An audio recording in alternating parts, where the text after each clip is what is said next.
Добро утро, почитувани гледачи. Ново издание на емисијата Фактор здравје. Темата за која утрово зборуваме е лекување во ревматологијата за најчестите ревматолошки заболувања, кои се новите светски трендови во лекувањето и она што најчесто и најмногу ги интересира пациентите, колку се тие сите достапни во нашава земја. На оваа тема утрово разговараме со доцент доктор Филип Вучев, специјалист ревматолог од Универзитетската клиника за ревматологија. Добро утро и добре ни дојдовте. Добро утро. Навистина ми е мило дека сме повторно заедно. Така. Нова година, нови предизвици, нови планови, нови размислувања и оваа година треба повеќе да размислуваме за нашето лично здравје, малку повеќе внимание да му посветиме и рано да препознаваме се што ќе почувствуваме како некој проблем. Така е. Вистина е така.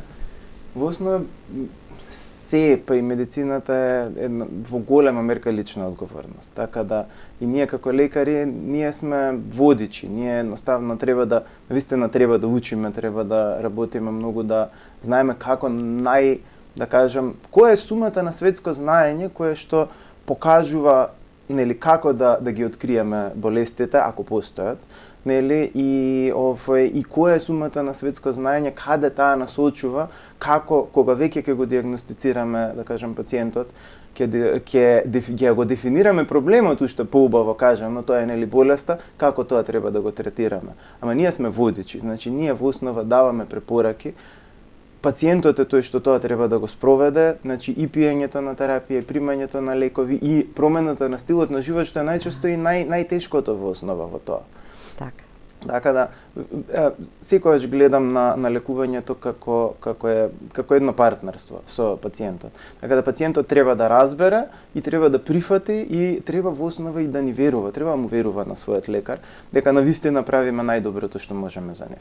Сите заедно во сето тоа мораме да бидеме, така, и здравствениот систем, и здравствените власти, и самите пациенти, и лекарите, соработката, заеднички, така да го постигнеме. Менаџирањето на секоја ниво е навистина есенцијално.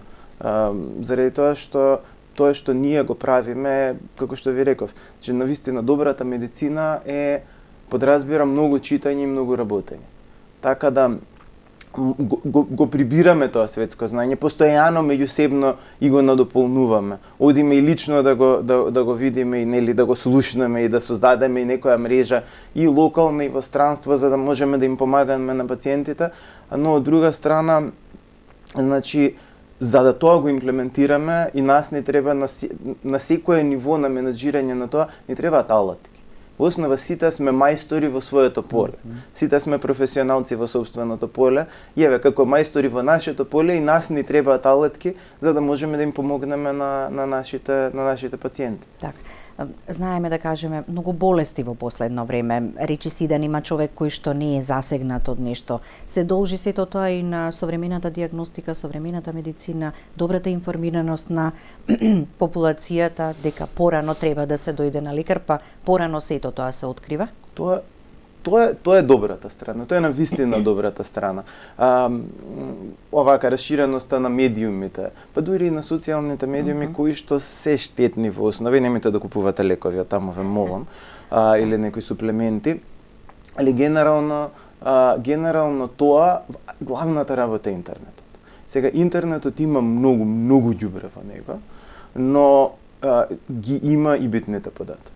Значи, нешто што, например, се потсеќам, моите родители имаат книги од моите баби, од моите дедовци, кои што биле, вие кои што биле доктори.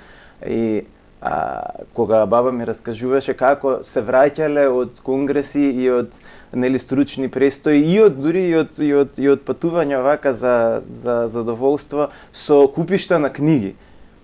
Интернетот тоа го смени. Интернетот дозволи да им пристапиме на релевантните податоци и да им пристапиме веднаш. Во моментот кога ќе излезат најновите препораки за диагноза или третман на одредено заболување на светските здруженија, во кои што мора да се пофалиме, па и ние сме членови. Ние ги добиваме, ние можеме да ги видиме, да ги прочитаме, да ги продискутираме и треба да ги имплементираме. Сега во имплементацијата, верувам и заради тоа сакам толку многу да зборуваме вака. Во имплементацијата го имаме предизвикот, но тоа е нешто со кое што секој систем се соочува. Значи секој систем се соочува со прашањето, едноставно речено, како сега одеднаш толку многу повеќе да се троши. Мислам дека повеќе треба другачие да се гледа на тоа. Прво, луѓе сме. Верувам искрено дека сите сакаме да му помогнеме на оној што е болен, а и сите имаме некоја фалинка, сите имаме некоја мана во нашето тело и како оди возраста напред, па и тие се собираат. Модерната медицина е тоа што на вистина овозможува да живееме многу подолго, многу поздраво и многу посреќено. Но за тоа се разбира, треба да се поддржиме. И ние како лекари од една страна да тоа разумно го користиме. Бидејќи тоа навистина може да излезе од контрола од аспект на трошаци, но и од друга страна да следејќи го она што е сумата на светско знаење, зборувам најновите светски протоколи за дијагноза и третман на болести, нас ни бидат одврзани рацете, да кажеме навистина, тоа е нивото кое што треба да се постигне во лечењето на еден пациент за да се примени друг тип, трет тип, четврт тип на терапија и тие не се златен куршум. И нив кога ќе ги примениме, дел од пациентите не се добри. Па треба друг тип, па трет тип, па комбинации, значи па будно следење на состојбата на пациентот и во однос на сакани, но и во однос на несакани ефекти. Така да, но кога ги имате сите алатки, тоа што е главна и навистина и апсолутна вистина, кога ги имате сите алатки, во ревматологијата скоро сите пациенти можат да постигнат апсолутно здрав стил на живот или апсолутно за нив задоволителен во однос на тоа кој што бил. Подобар квалитет на животот. Апсолутно, значи степенот на успех е вчудоневидувачки. Апсолутно не е 100%. Ништо нема 100%. Нема во медицина, нема во, барем ја што имам видено во живот, но ефектите се чудоневидувачки и се, мислам, магично изгледа тоа. Кога ќе видите еден навистина болен човек со обично кај нас е воспаление, нели, автоимуни воспаление, дали се зглобови на кожа, и на црева, и на очи, и на што и да е. Кога таа една комбинација ќе се погоди терапијата и таа ќе се смири, кога ќе добиете човек кој што сме имале случаи каде што така тешки пациенти кои почнале тоа обично веќе зборуваме за биолошки лекови, за биолошки агенции. Ама мада не сите со тоа, мислам, имаме успеси со стандардната терапија, се разбира. Но измачени луѓе кои што почнале со одреден нов тип на терапија, кај што сме се мачели, каде што ни ние, ни, например, вработените у клиниката, другите, вака, ни ние докторите, ни сестрите, ни болничарите, не ги препознале во ходник. И тоа е навистина магично. Колку е тоа убав момент, така и за самиот пациент и за лекарот. Ќе погледнеме блок реклами, па продолжуваме со разговорот. Останете со нас, почитувани гледачи, следете, не повелете, вклучете се во емисијата, поставувајќи прашање.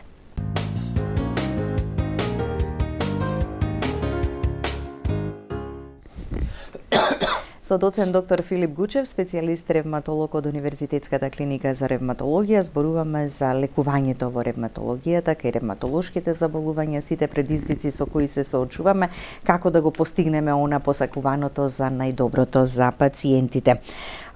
Споменавме дел од она што сакаме да го разговараме утрово, сега може ли само накратко, кои се најчестите, широк е спектарот на ревматолошки заболувања, кои се оние кои што се најдоминантни и ги гледате во секојдневната пракса? Најчестите се, фала Богу, и оние кои што се, да кажам, најмалку животно загрозени, тие се остеоартритите, тие се оние состојби каде што пациенти со остеоартритис кои што се сметаа за дегенеративни, али но во основа сите со тек на времето добиваме одредени оштетувања на зглобовите, се подразбира тука и рбетот се разбира и слично. Лумбешалги, работи кои што во основа не се примарно ревматолошки проблем. Ако зборуваме за примарно ревматолошки проблем, тоа се системски, што значи на целото тело, автоимуни заболувања кои што предизвикуваат воспалување и штета на ткивата. Од тие најчест во Македонија е ревматоидниот артритис, значи имаме над 15.500 пациенти со ревматоиден артритис. Но не треба да ги заборавиме, имаме и околу 1000 пациенти со системски лупус, нешто помалку од 1000 пациенти со системска склероза, имаме околу 1000 пациенти со различни форми на васкулитис, иако вие потешките васкулитис се околу 300 до 500. Сега во моментот побаравме од мој термин, ќе добиеме соодветни податоци за најновите резултати во однос на тоа колку имаме пациенти со различни ревматолошки болести кои што се надеваме ќе ни помогнат доста и во идното планирање. И чисто да знаеме колку од што ни треба и како да постапиме. Значи ревматолошките заболувања не значат само болка во зглобот и во коската, така? Не, апсолутно не. Да. Ревматологија во основа тоа е останато во ревматологијата и тоа е но болестите се системски и не треба да заборавиме дека и еден пациент со ревматоиден артритис тоа е системско заболување. Значи, кога се прават анализи, докажано е дека околу 50% од овие пациенти имаат благи, можеби и клинички, кога ќе речеме клинички небитни, тоа значи дека пациентот не ги осеќа и нема да влијае долгорочно на неговиот живот, но кога или незиниот живот, но кога ќе влеземе на пример во детална анализа на белите дробови на пример на овие пациенти, па до 50% од нив имаат некакви белодробни зафаќања на пример.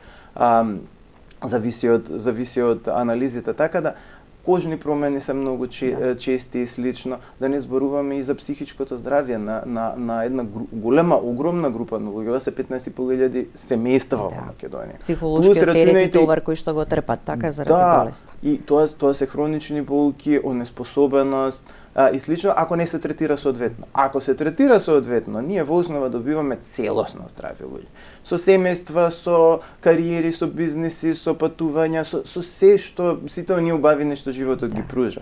И навистина многу значи да правилно се лечи. Така, и на време да се открие сето тоа. Имаме веќе гледач на линија, да го слушнеме прашањето. Добро утро, повелете. Се извинувам, дали сум јас на програма? Вие сте во програма, да. Фала. Поздрав до сите во студиото. Ви благодариме. Сакам да се опратам до докторот. Докторе, јас бев ваша пациентка пред да замиете вие надвор од границите на Македонија. После морав да се префрлам кај ваша колешка. Сега ми интересира реуматоиден артрит имам, веќе подолг период. И дојдов до таа фаза да ми се деформисаат прстите на рацете и нозете. Сакам да знам дека мој термин тешко се добива, тешко се доаѓа до термин. Дали знаете кога ќе бидете во приоритет на амбуланта, сакам да дојдам до кај вас. Така, во ред, ви благодариме за јавувањето, останете и след. Вие сте стварно незаменливи. Така, ви благодариме уште еднаш. Нема емисија да не биде спомнато сето ова, ајде да...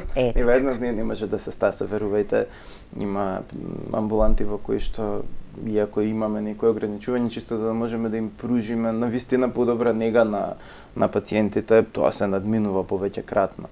Така да ќе ви пренесеме се што треба. Од режија се разбира. Целта на лекувањето на пациенти со конкретно ревматоиден артритис, ами и со сите други автоимуни ревматолошки заболувања е да се избегне штетата. Не секогаш може тоа да се постигне, апсолутно. Но пак протоколите, пак таа сума на светско знаење, да кажеме протоколите, зборуваат дека времињата на чекање треба да бидат многу кратки. Што значи, откриваме пациент дека има ревматоиден артритис.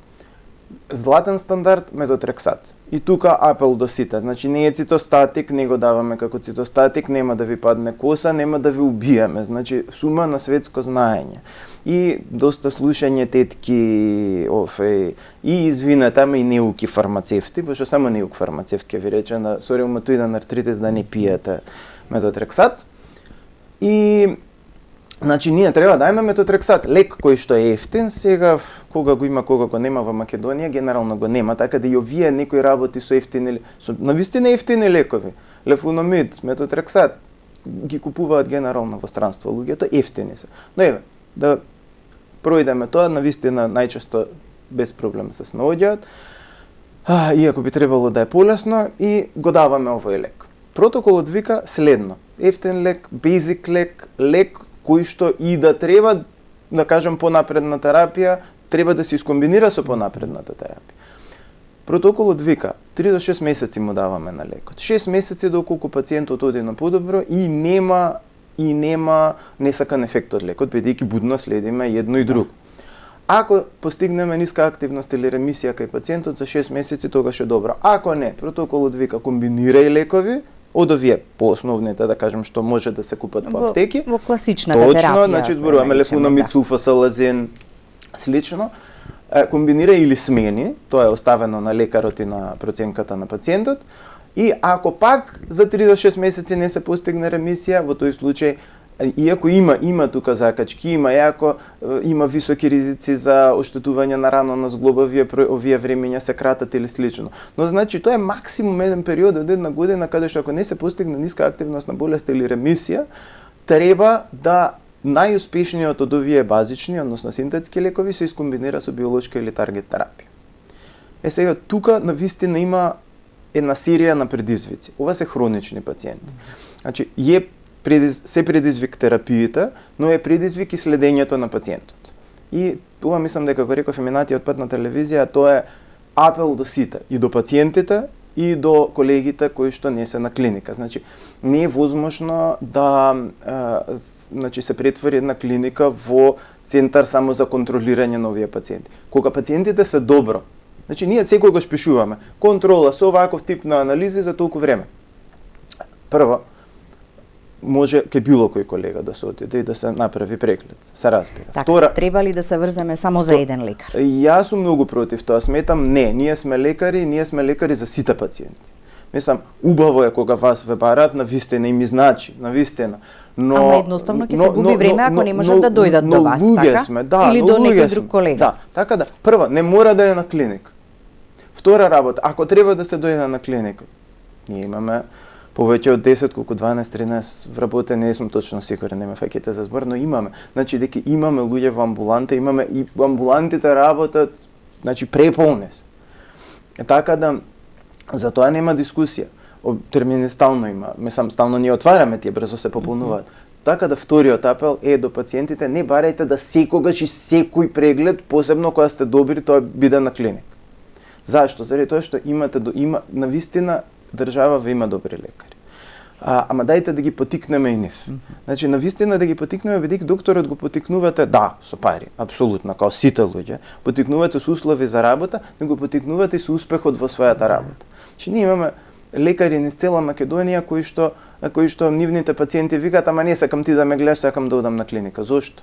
И се доаѓа само во Скопје, се доаѓа само на клиника, нема потреба. Имаме така извонредно квалитетни лекари. Значи, тој може да види дека пациентот е добар, дека промените се стабилни или ги нема најубаво, да види дека лабораторијата е добра и да каже, слушај, контролата е направена, продолжи со истата терапија и еве интернист може да ја продолжи, што да не може да ја продолжи терапијата и следната контрола ќе се потрудиме да ја закажеме за вас. Така да, и пациентите, и лекарите кои што не се во клиничкиот центар, че можеме така да работиме и така работи секој модерен систем. Така, бидејќи се што е направено и како испитување, анализа, која терапија се прима е влезено во системот, така кога ќе се отвори под име и презиме на пациентот. Мој термин е фантастичен, не може фантастично да се надоградува. Значи, имаме тука скоро се за пациентот и треба и да се учиме, еве сега посебно со младите, им потенцирам многу тоа. Странските извештаи кои ќе ги видите дури се преобемни, но треба да ги ставаме основните податоци во извештаите. И во извештаите, значи главните работи. Значи за нас тоа е присуство на одредени антитела, состојбата на пациентот во моментот, вашето размислување, што сега нели на прегледот сте заклучиле со пациентот и што правите. Чисто за да оставаме едни извештаи каде што било кој кога ќе ги прочита, ќе свати значи пациентот е било ваква состојбата, направиле ваква промена или не направиле и сега јас знам веднаш што треба да направам. Значи, да не се учиме на секој пациент, него да оставаме нешто за себе за да било кој лекар кој што ќе погледне ќе рече знам до кај сме со овој пациент. И што и како треба понатаму. Апсолутно. Да. Имаме и двајца гледачи на линија, очекуваат да ги вклучиме за да го постават прашањето. Добро утро, повелете. Ало, добро утро. Добро утро. Поздрав до вас и до доктор Гучев. Ви благодариме. Докторе, одавна не сме се виделе, ама да ви кажам дека вие ме станавте на нозе. Мило. Ќе ви текнет која сум, нема да се представам. Кога идев кај вас, плачев и кривев. Све што ми кажавте, све си примам и понатака, мада нема многу болки во ногата. Ме имате боцкано во колкот. Сега малку ме започнува да ме заболуват колкот и сега сакам да ве прашам. Се мачкам со една крема, сега дали ќе ја прочитам добро медицински, не знам, Контеприн. Многу ми помага и дали да продолжам да се мачкам? Се што е мачкање и ви помага, апсолутно може. Мислам се баш се, али ете, тоа конкретно апсолутно може, ако ви помага, мислам, супер е, одличен е препаратот. И многу ми помага и многу ви благодарам што ме станавте на ногу. Мило ми е, да ви сте на мене.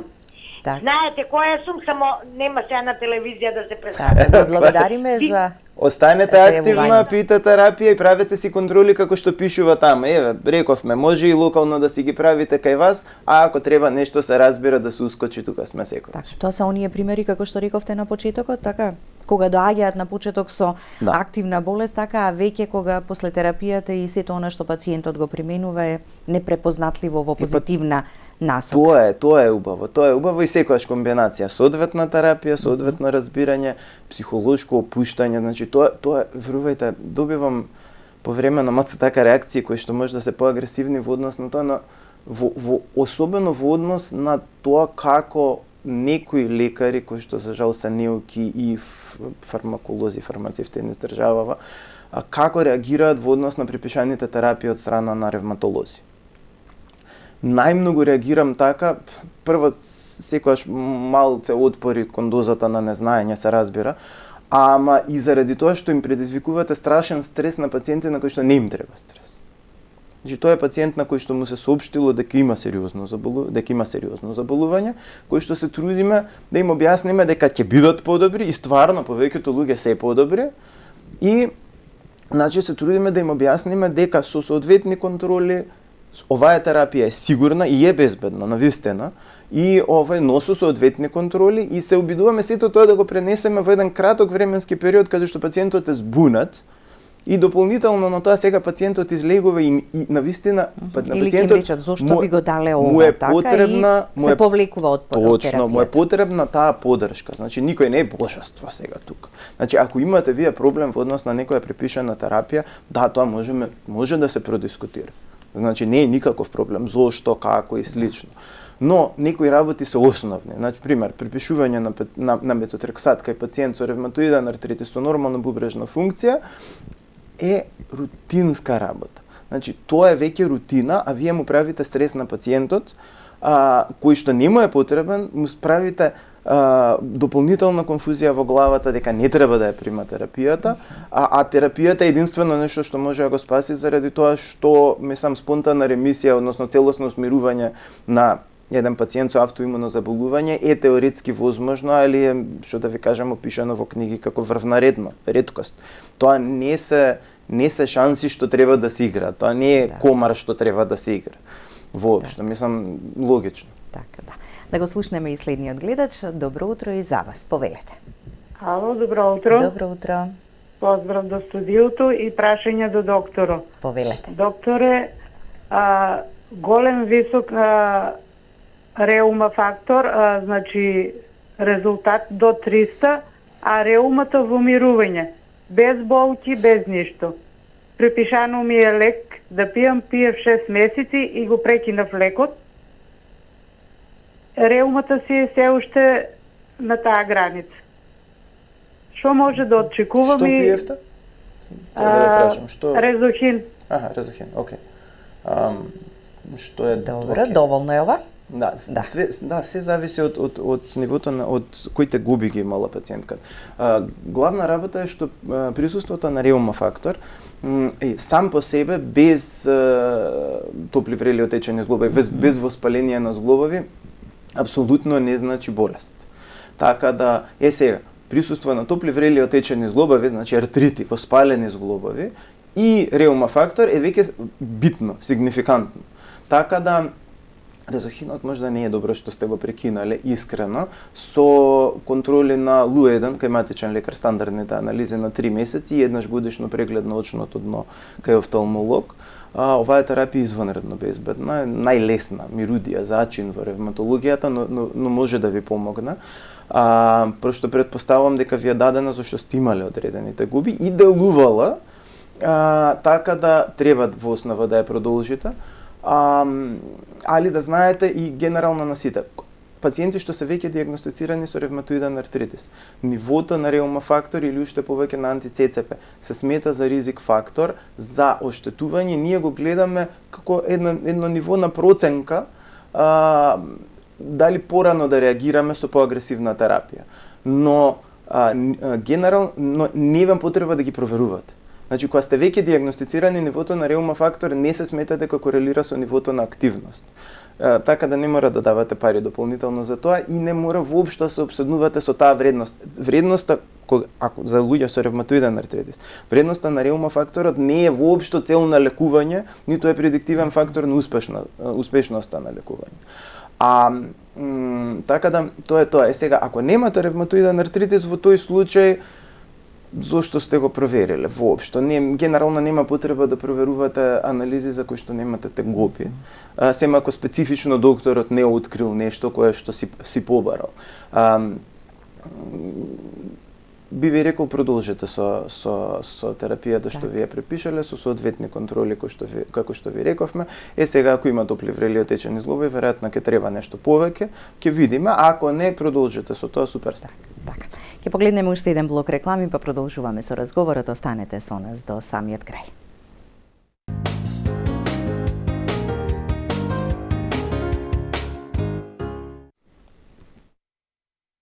Продолжуваме со разговорот во студиото. Ајде малку и да проговориме нели за терапијата, лекувањето, биолошката, таргет целната, класичната ја споменавме, многу е зборувана биолошката терапија. Се надминува ли ставот или стравот кај пациентите кои што го имаат проблемот? Конкретно во ревматологијата зборуваме дека се што е ново, се што е тренд во светот е многу скапо и недостижно за нас. Овде. Апсолутно не е недостижно. Мислам, тоа проблемот е со во основа и предизвикот главен е со достапноста. Значи, навистина треба, верувам дека треба да го смениме начинот на размислување сите. И пациенти, и доктори, и секој што во моментот нели менаџира и со државата и со здравствениот систем, тие работи се нормални. Што е се комплетно нормално. Че одлучени сме дека ќе си помагаме, ќе си се лечиме, и тоа е факт, и тоа е непобеден факт. И околу, пак да кажем, повторно, сума на светско знаење. Значи, до тука сме стасани.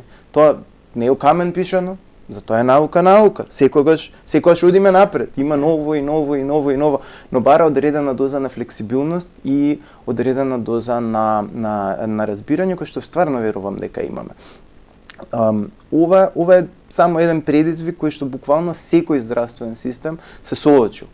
Значи, ревматологија, па и другите области, тука и дерматологија, и гастроентерологија, и буквално сите се, и нефрокористен, значи буквално сите.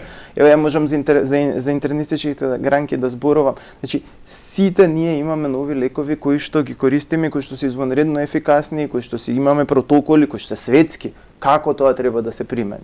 Така да, и во основа тоа има и практичен аспект, колку и да е брутално да зборуваме. Вие кога добивате поздрави луѓе, значи немате толку боледувања, немате толку туѓи неги, немате толку луѓе на инвалидски пензии, немате толку диализи, немате толку што да ви кажам, мислам, хирушки зафати и протези и сето тоа, вие добивате една поздрава популација која што е попродуктивна и за општеството, и за семејството, и за се, и за самите за себе на крајот на краиштата. Така да има зошто тоа светот го прави. Не го прави само од хуманост, иако доминантно, навистина верувам, искрено, и за тоа сакам ова да го правиме, дека доминантно треба од хуманост да ги правиме работите, но пак не е само хуманост. Хуманоста и практичноста се тука споени. И примената на, мислам, лекот е алат.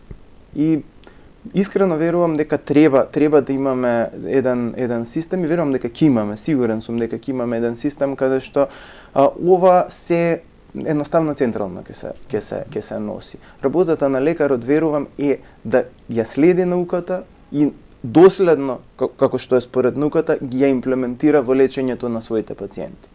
Ја верувам дека се што ние треба да направиме е, во мој термин, кој што не е навистина добар систем, ги внесуваме пациентите кои што им треба одредена терапија, со критериумите кои што се светски, за кои што нели е светот договорен. Пациент со ревматолошко заболување, така треба да се примени. И овде треба да споменеме дека да ги споменеме и пациентите со системски лупус, со системска склероза, за кои што во моментот нема регистриран лек во државата.